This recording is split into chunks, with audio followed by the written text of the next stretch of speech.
Commanders say the first day of a major operation against the Taliban in Afghanistan has been a success. Thousands of British, American and Afghan troops are trying now to consolidate their gains in areas around Nad Ali and Marja in the Helmand province. Our correspondent Alex Kruger now reports.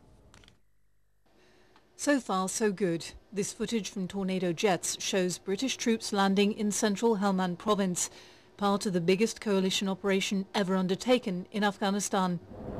They've come to fight the Taliban and secure the area for the Afghan government. But so far, the Taliban have remained largely out of sight.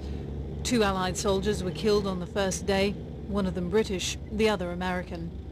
I can't yet say how long it will take for this military phase to get to the point where we can bring in the civilian support from the Afghan government. We hope that will happen quickly, and that civilian support, the district development teams, is ready to go.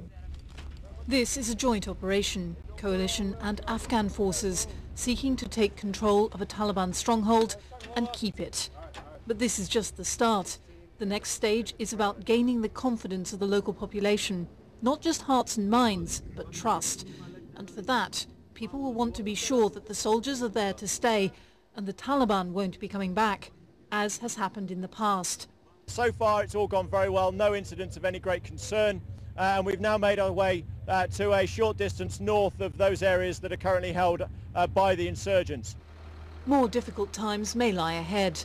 The insurgents are known to have laid large numbers of roadside bombs. They're unlikely to accept the loss of territory without resistance.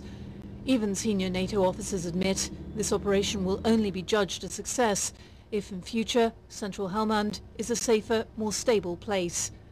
Alex Kruger, BBC News. Well, the Afghan government and the British and Americans have been trying to make clear to community leaders why this military operation has taken place. A BBC cameraman in the provincial capital Lashkar spoke to 3 tribal leaders from Marja and Nad Ali about their hopes and fears. The Afghan government made a good plan for this operation. They said that civilians wouldn't be affected and that displaced families would be assisted. If they do not bombard the villages, and if foreign forces and police do not search houses without warning, then we will be very happy with this operation. If the Afghan government clears its enemies completely from Marja district, if it builds roads, starts reconstruction activities, and if it solves people's problems, then the people will be friends with the government.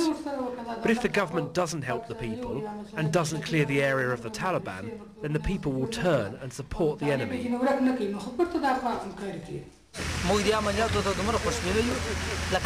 happy that this operation is taking place, but the foreigners should prove that they are honestly conducting the operation in order to bring security to Marja.